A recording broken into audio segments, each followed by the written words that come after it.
สบายดีไปดีเนาะคลิปที่2เพราะว่า บ่มีคลิปที่3แล้วตั้งหน่อยน่าจะเลิกเวียก คลิป มื้อ ที่ นี้ สอ ไว้ งแล้วก็กราฟ มื้อนี้ก็สิบอกแล้วก็มากินตำบักหุ่งหอยมีหอยกับขี่กระต่ายนำนะแล้วก็สิบอกว่าสาเหตุที่น้องหน่อยเป็นหยังคือบ่ได้เฮ็ดคลิปแล้วตอนนี้เนาะ เอาหัวเอ้ยแม่เอา ไม่ได้เนาะทุกคนโอเคมาเดี๋ยวที่ตำมาแล้วเนาะเพราะว่าเวลามันสิจะดอนิดนึงเพราะเขามีแขกมายามเพื่อนหลายมื้อนี้ ว้ายตำแบบบานๆเลยเด้อ เอ้ามาเป็นยังอีกหุ่น มากินหอย โมเมน เอาเฮ็ดจะได้เนี่ยวีทีมเลยบอกเอาไว้เนาะ บ่เฮ็ดแบบเขาบ่สิ เพราะ ยาก ว่าก่อยเห็นก็ตำแล้วเขาวีทีมเลยเด้คง ยากอีกยากเลยเอาครบมาด่างอีก มันสิแตกเนาะ เขาจะยืนกินแบบสบายๆเนาะ มีแขกแกเบิร์ดแขกไปกินวะ จะน้อยก็น่าจะแหกแขกซิมผมเอาซิมกันก่อน ต้องอย่าใส่มือเพราะว่ากินอยู่2คนกินมือ โอ้ยยังกินอยู่ข้างในมัน หอยยังไง หอยกระต่าย เขาต้มใส่ใบหีหูดทั้งยิ่งไข่แล้วก็ใบมะขามเรียบร้อยเนาะแต่ว่าต้มอีกหม้อนึงนี่เอาไว้ให้ทีมงานนี้เดียวนั่งจิ้มกินอยู่แต่ก็เมื่อเนาะเป็ดเขาก็บ่ให้กิน กินหอยแล้วก็กราฟ เอาใส่เต็มเลยบ่หน่อย เต็มเลยเหรอ ได้อยู่มาแจ้งไหนอยู่บ่ครบ ไหนยังปลาจะกระ โอ้ แซ่ เพิ่งไปเก็บอันนั้นว่าทราบมันมานี่น่าจะถ่ายคลิปเดียวแล้วโอ้ไปล้างพ่อมา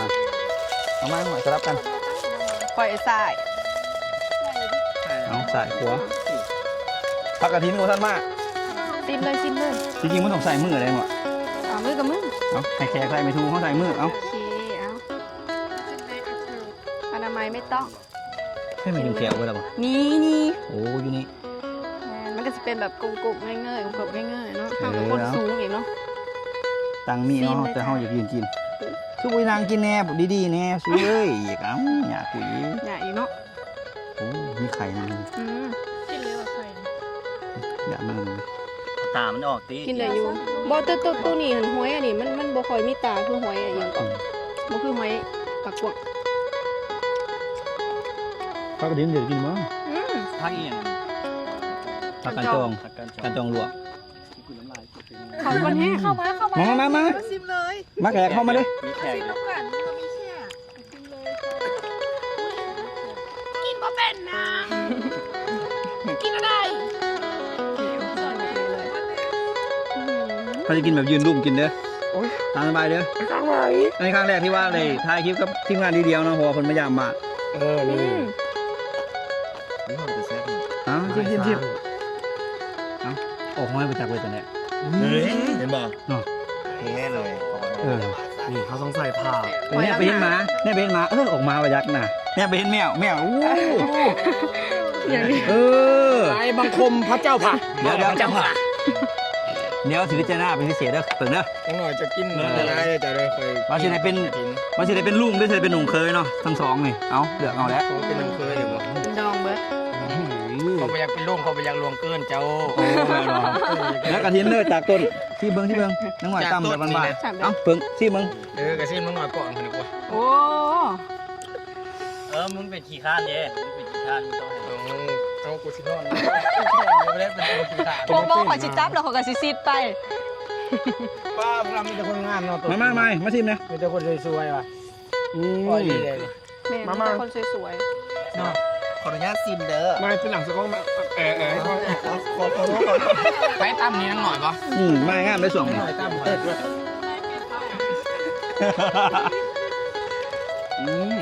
เราเป็นหวยนะแม่คุณเจ้า ตามสบายเด้อตามสบายเด้อ ๆไอ้เกมหอยแดง โอเคอยู่เด้อมีแถวได้แถวเด้อ แม่ได้เด้อ ไม่ถูกเฮียเลยไม่ถูกเฮียเอามือเอาเด้อบูยังหรอก ลองมึงเนาะ ทำกินแบบบ้านๆบูยังเลย กูเคยไหมบ้าง จะบ้าอะไรเหตุการณ์มาก เคยไหม ว่าเคยไหม โอ้ยคนละเปลี่ยนรูปวันนี้เนาะ โอ้เคยใหม่เนาะคุณยักษ์ไปลงไปกินที่น้องคุณน้องเคย เออคือว่ารถสิลงอีลี นอกกระถิน ไอ้ตั้มนี่ค่ะ หอย แซ่ ได้อยู่เนาะตำแบบบ้านๆใส่ปลาแดก กินห้องสองกันเลยเดี๋ยวสิเฮ็ดเมนูลาบก้อยต้มปิ้งเดือดแป้งให้กินสูตรทางใต้สูตรโซวนาเอง รอด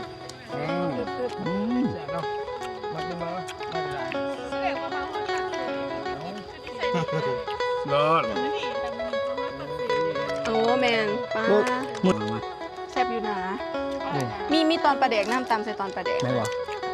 แต่ว่าจะอยู่ใส่ กินดีเดียวเขาบอกกินปลาแดกเลยเด้อ นี่ กินแล้วก็ต้องไปได้กินบ่เป็น โอ้แม่นบ่ เฮ้ย โอ้ย เอาบอ มาแดกงามว่ะ ปลาแดกน่ากินมาก ก็มึงถอยออกจากงานแซ่บบ่โอ้ยเอาต่อก็เด้อเดี๋ยวลุงเด้อบ่อันนั้นเลยได้นี่ ต่อตีกัน เป็นคนรีเควสต์ โอ้ยเจ้าเห็ดไม่ถูกว่ะ ลูกยาก ลูกยากลูกยาก คุณเจ้าต้องนี่คนลาว ใจนี่เกิด ใช่ปะ แม่กบสิแม่กบ พบไปได้นี่จับ อุ้ยมา แซ่บ เขาเราสิกินแบบใครที่แบบบ่มีหยังที่แบบพิธีพิตองขนาดนั้น 6 นาทีแล้วเอาอีก7 นาที ดีดีกว่าละอันนึงเนาะสักเลยกระดิ่งมันอ่อนนะเอานี้กินอย่าไปทุกแถวนะ กูจนเป็นปีนเอา แล้วมันสิจริงจังนั่งกันนะ ดับเบิลเลยตีบอลเลย ยังหกคนนะนี่ โอ้มันประแดกเอาลองไปเลยจีก่อนแม่นวะแต่ว่าหน่วยดีเลยประแดกตัวนี้ สุดยอดตามอยู่บ้านนี่ฮ้อนหอดหอมหอดเบี้ยง แม่นวะ แซ่บว่าของ น่ากิน มัน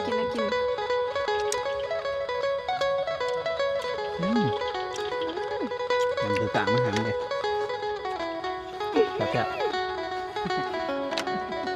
เหี่ยว โอเวอร์เกิน เรียบร้อยแล้ว มันแซ่บได้ตายกี่แบบ กูดีเลยแต่บ้าหือยำดินตัวเองมันกิน บอกกับเย็บตีนกันอยู่หลายคน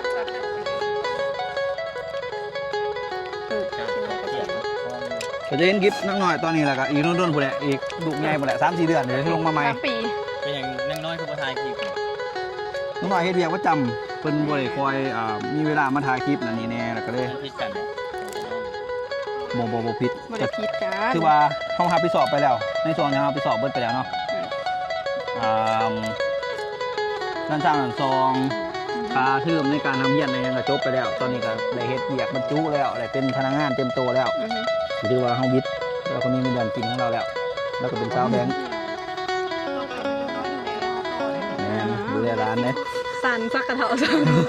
ไปโอ้จักอยู่โรงเรียน กูอยาก อิ่ม ครับ ใช่ไหม นี่สิเจ๊ก็ ใกล้จะตีไข่ ก็ปิ้งไก่ ที่เคยกินมาเลย ตีไข่ ตัวนี้แม่นบ่ไม่กีตาร์ไม่กีตาร์มันเบิ่งยังไงวะเถอะแม่นบ่เนี่ยแม่นบ่กีตาร์ แม่ กินมันนะเออไม่ตาย บุบบดบริอันตีบริแพ้ บ่มันจะเป็นหยัง แสบอยู่ไหน โอ้ดีตำปูยำแดงสวงครับ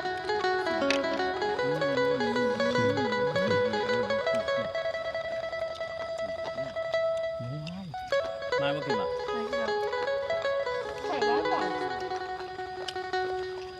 มันหอมมันใบอันนะอีสังขะ ถาม มันก็เลยบอกข้าว มีแต่สีข้าวเดียวข้าวเดียวเบิร์ด เออมีหมกไว้ ปฏิแมนแบบคุณแหละในยามที่เขาส่งลงยามบ้านนิดหน่อยบ้างว่าจะถ่ายเบิ่งตรงนี้ก็อาจจะเห็นกล่องคือปินไปทางอื่นได้อยู่ ถ่ายไม้พูดถ่ายไม้หน่อยเดียวเขาก็สิซุ่มแซวกันนิดนึงกับมือเขาอาจจะเดินทางกลับเวียงจันทร์กันแล้วก็จะเห็นไปถ่ายคลิปกับคุณแหละยูทูบเบอร์อยู่เวียงจันทร์หรือว่าการเฮ็ดเพลงหรือสตูดิโอยังแหละบรรยากาศทุ่งหน้าก็อาจจะมีก็อาจจะเป็นการถ่ายมีแถวทุ่งไร่ทุ่งนาผมอาจจะเห็นเนาะ มึงออกจากมาลงมาอีกที ทาน้องเฟยใหญ่ ขาลูกของมัน3-4 เดือนทำมันข้อแข็ง ปาดแล้ว ทุกคนให้มิ้นกินเหล้าทะเลเนี่ย แต่หม้อแข็งแต่น้อย ต้องคอให้ลูก ให้ลูก ข้อแข็งโอเค ข้อแข็งโมเมนต์ข้อแข็งแบบนั้น คนละคอแข็ง ประมาณนั้นแหละบ่ต้องบางคนก็บ่เห็นนั่งหน่อยโดนนั่งหน่อยก็ตุยพี่ดีงามขึ้นก็บ่เนาะหุ่นดีอยู่เด้ช่วงนี้ แก่ข้าวคนที่เขาว่าคนที่ผัวแล้ว นั่งหน่อยบ่ทันมีผัวเด้อบ่ทันเอาผัวกับผู้ใดที่ นี่เด็กต่างๆเลย ผู้ใดที่อยากจีบนั่นนี่ก็จีบได้เนาะบ่เพิ่นก็แล้วแต่ เลือกไผ่นี่ เราจะเลือกไผ่มึงถามเขาจะเลือกกูบอกจะให้กูเลือกไปทางใดเราจะเลือกคนใด บ่ทันได้เอาผัวนั่งหน่อยก็ได้ แต่ว่าเฮ็ดเวียกประจำนี่แล้วก็ กับโบมีเวลามาถ่ายคลิปเดี๋ยวเขากับยูเขาละบอลถ่ายยูเวียกเขาอยู่ปักเซ่ นั่งหน่อยไม่ได้ตุ้ยอะไรนั่งหน่อยไม่ได้งามเลยเนาะก็ว่าจะตุ้ยน้องก็จะ ใครบอกว่าตุ๋ย เขาเนี่ยว่านั่งหน่อยตุ้ยเป็นนอกเขาไปตีปากเลย โอ้บปกติเขาดอกอุ้ยเขาบอกมาคนใส่ข้อมูลแห่ ว่านั่นแหละคือเอาซ่อมตัวนี้ครับ มันบนได้เห็นยังก็ว่ายังก็ใจเขา คอยตัวมันสิเพ่โอ้ยานมือมึงเป็นยังเพราะว่านั่นแหละเขาจะไปนั่งกินสู่แขกทุกคนแหละก็เดินนั่งบางทีก็จะถ่ายเบิ้งแล้วก็อาจจะเห็นไลฟ์สไตล์ในการเพื่อนเห็นนั่นแหละในส่วนนี้ก็เห็นเพจแน่ในการที่การถ่ายชีวิตกับบุกับครอบครัวแน่การเฮ็ดเพลงการไปเจอ ทีมงานทีมงานหรือว่าการเฮ็ดเพลงนั่นผู้ใดผู้หนึ่งศิลปินไทยศิลปินลาวศิลปินต่างประเทศเนี่ยก็อาจจะได้เห็น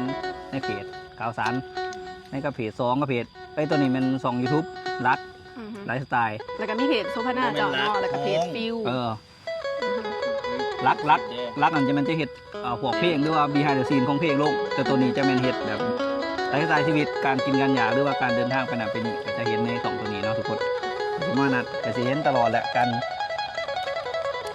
ดำรงชีวิตกันไปไซต์ก็จะได้เห็นบางก็จะถ่ายให้เบิ่ง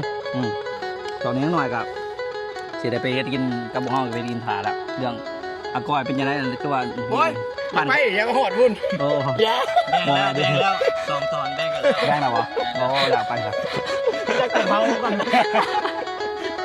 พูดแล้วนะกันเดี๋ยวยังอยู่